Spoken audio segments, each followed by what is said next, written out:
তো হে ফ্ৰেণ্ডছ, কি খবৰ? ভাল বেয়া চবৰে থাকে, তো ভালে থাকিব। তো আজি আহিছোঁ মই আৰু মোৰ ৱাইফ ফেঞ্চি বজাৰলৈ। আৰু অত্যাধিক গৰমৰ মাজত আমি অলপ ঠাণ্ডা বিচাৰি আছিলোঁ।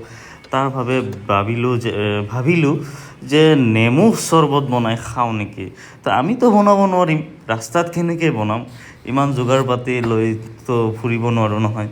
তো ভাবিলোঁ ৰাস্তাৰ কাষত ৰখি থকা এই ভাইৰ তাতে মই যেতিয়াই ফেঞ্চিত যাওঁ ইয়াৰ তাতে মই একাপ হ'লেও মই চৰ্বত খাওঁৱেই।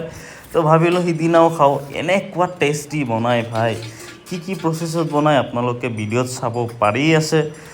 তো ফ্ৰেণ্ডছ, এইটো প্ৰচেছটো হ'ল কি, ফাৰ্ষ্টত কি কৰিব, চেনি যে আছে চেনিটো একচুৱেলি পানীত একদম লাহে লাহে বহুত টাইম ধৰি এই লাঠিৰ দৰে এটা দেখা পাই আছে না হেৰিত কেটলিত।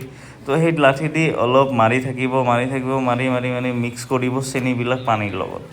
তাৰপিছত কি কৰে, সেই পানীৰ মাজত কি দিয়ে, বৰফৰ টুকুৰা দিয়ে যাতে ঠাণ্ডা হয়, বম ঠাণ্ডা হয়, মস্ত ঠাণ্ডা হয়, ভাল লাগে খাই। তাৰপিছত এই নেমুবোৰ এই মেচিনত যিটো আছে আপোনাৰ এটা ইনষ্ট্ৰুমেণ্ট দেখা পাইছে, সেইটো দি চেপি দিয়াৰ ফলত ৰসখিনি সেই তলৰ গ্লাছত পৰে। সেই ৰসখিনি কি কৰে, এই যে চাওক আপোনালোকে ডিভাইড কৰি দি আছে, 6টা কাপ একেলগে বনায়। তো 6টা কাপ একেলগে বনোৱাৰ কাৰণটো হ'ল কি, এটা জগত যিমানখিনি পানী আছে সেই পানীখিনি এই 6 কাপত দিলে পূৰা ফুল হৈ যায়, পূৰা একদম মাপৰ হৈ যায়। তো ফ্ৰেণ্ডছ, এইটো হ'ল আপোনাৰ মছলা এটা হয়, যিটো আপোনাৰ টেষ্টি বনায় অলপ। তো সেই মছলা কি দি বনাইছে মানে ভাবি লওক যে এই পেকেটত যে আপোনাৰ জলজিৰা পায় সেইটো টাইপৰে হয় এইটো মছলা, সেনেকুৱা আইটেম দি বনোৱা হৈছে। তো এই চেনি মিহলোৱা বৰফ দিয়া ঠাণ্ডা পানীটো এই চৰ্বতৰ ওপৰত দি আছে, নেমু টেঙাৰ ওপৰত। কাৰণ গ্লাছত ফাৰ্ষ্টত নেমু ৰস দিয়া হ'ল, তাৰপিছত খালি চেনিৰ পানীটোৰ ওপৰত দি দিয়ে ঠাণ্ডা। আৰু কি টেষ্টি ভাই!